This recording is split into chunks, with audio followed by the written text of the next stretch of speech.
আজি অসমীয়া নৱবৰ্ষৰ প্ৰথমটো দিন। অসমীয়া লেখেৰে আজি 1947 শকাব্দ আৰু 1432 ভাস্কৰাব্দ। প্ৰতি বছৰৰ দৰে এইবাৰো পহিলা বহাগৰ দিনটোত ৰাজ্যৰ ধৰ্মীয় অনুষ্ঠানসমূহত দেখা গ'ল ভক্তৰ সমাগম।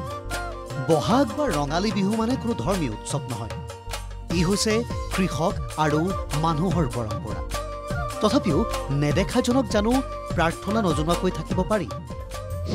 সেয়ে পহিলা বহাগ উপলক্ষে ৰাজ্যৰ সত্ৰ, নামঘৰ, দৌল, দেৱালয়সমূহত চলিল পূজা অৰ্চনা। অসমীয়া নতুন বছৰটিৰ কুশল কামনাৰে উপাস্যজনৰ আশীষ বিচাৰিলে ভক্তসকলে। এয়া ঐতিহ্যমণ্ডিত শিৱসাগৰৰ শিৱদৌল প্ৰাংগণ। পহিলা বহাগৰ দিনটোত দেৱাদিদেৱ মহাদেৱৰ আশীষ বিচাৰি পূজা অৰ্চনা কৰিলে অগণন ভক্তই।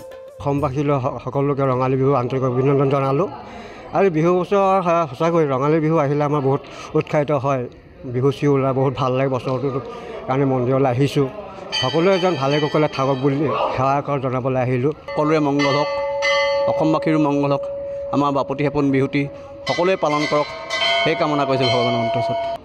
নিজৰ ফেমিলিৰ লগতে গোটেই অসমবাসী ৰাইজৰ ভাল হওক সেই শুভকামনা কৰিলোঁ। মহাপুৰুষ মাধৱদেৱে প্ৰতিষ্ঠা কৰা যোৰহাট টিয়কৰ ঐতিহাসিক ঢেকীয়াখোৱা নামঘৰতো পহিলা বহাগৰ দিনটোতে দেখা গ'ল ভকত বৈষ্ণৱৰ ভিৰ। পৰিয়ালৰ কুশল মংগল কামনা কৰি গুৰুজনাৰ শ্ৰীচৰণত আশীষ বিচাৰিলে বিভিন্নজনে। হ'লেও অসমবাসী, ভাৰতবাসী, ভাৰতৰ বাহিৰত থকা যিসকল প্ৰবাসী আমি সমস্তজনকে আজি বহাগৰ 1 তাৰিখ আমি অসমীয়া জাতি, এই জাতিৰ আমি বাপুতি সাহোন ৰঙালী বিহু আমি সকলোৱে পালন কৰিম। আমি জাতি, ধৰ্ম, বৰ্ণ, ভাষা একেলগে গোট খাই থকা আমাৰ এখন দেশ। সেয়েহে আমাৰ দেশৰ পৰা মাৰি মৰম দুৰ্ভিক্ষ আঁতৰি যাবৰ কাৰণে আমি পুৱাতে গুৰুজনৰ অক্ষয়বন্তিত চাকিত তেল দিলোঁ আৰু শৰাই দিয়া হৈছে ৰাজহুৱাকৈ।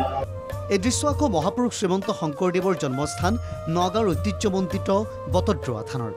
অসমীয়া নৱবৰ্ষ উপলক্ষে ভকত, বৈষ্ণৱ, তীৰ্থযাত্ৰীসকলে গুৰুজনাৰ শ্ৰীচৰণত সেৱা নিবেদিলে। ভাল লাগিছে, বিৰাট ভাল লাগিছে আহি পেলাই। বহুত দিনৰ পৰা ভাবি আছিলোঁ কিন্তু মিলা নাছিলে। আজি দিনটোও ভাল, সেইকাৰণে আহিলোঁ। ভগৱানৰ ওচৰত প্ৰাৰ্থনা কৰিছোঁ যে দেশৰ ৰাইজৰ সকলো মংগল হওক। বহুত ভাল লাগিছে, ইমান ভক্তৰ সমাগম হৈছে ইয়াত। আমাৰো সৌভাগ্য, ভকতসকলক দেখি আমিও নিজে কৃতাৰ্থ হৈছোঁ। গুৰুজনাৰ জন্মস্থানলৈ আজি বহাগৰ প্ৰথম দিনা আহি গুৱাহাটী মহানগৰীতো ধৰ্মীয় অনুষ্ঠানসমূহত পুৱাৰ পৰাই দেখা গ'ল ভক্তৰ সমাগম। গণেশগুৰি আৰু লতাশিলত গণেশ মন্দিৰত সিদ্ধিদাতাৰ আশীষ ল'বলৈ এনেদৰেই দীঘলীয়া শাৰী পাতিলে ভক্তসকলে। নতুন বছৰটো সকলোৰে মংগলময় হোৱাৰ আশা বিভিন্নজনৰ। খুব ভাল লাগিছে আৰু বহাগৰ প্ৰথমটো দিন আজি আশীৰ্বাদ লৈ যাম বাবাৰ আৰু খুব ভাল লাগিছে। আশা কৰি গোটেই বছৰটো ভালে ভালে যাওঁ। চবৰে বাবে পজিটিভিটি আশা কৰিছোঁ।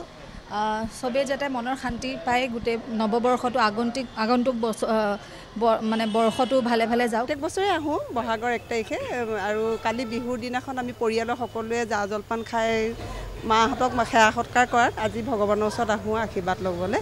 নিজৰ লগতে মানুহজনৰ ল'ৰা ছোৱালী সকলোৰে যাতে ভাল হয় আৰু বংশ পৰিয়ালৰ সমাজৰ, সেইকাৰণে আহোঁ আশীৰ্বাদ এটা লওঁ। ঠিক একেদৰে চিপাঝাৰ, গোৱালপাৰা, তেজপুৰ আদি স্থানতো বিভিন্ন ধৰ্মানুষ্ঠানসমূহত পূজা অৰ্চনা আগবঢ়ালে ভক্তসকলে। এনেদৰেই পৰম্পৰা আধ্যাত্মিকতাৰ মাজত পহিলা বহাগৰ দিনটো অতিবাহিত কৰিলে অসমীয়া ৰাইজে। Bureau report, NKTV+।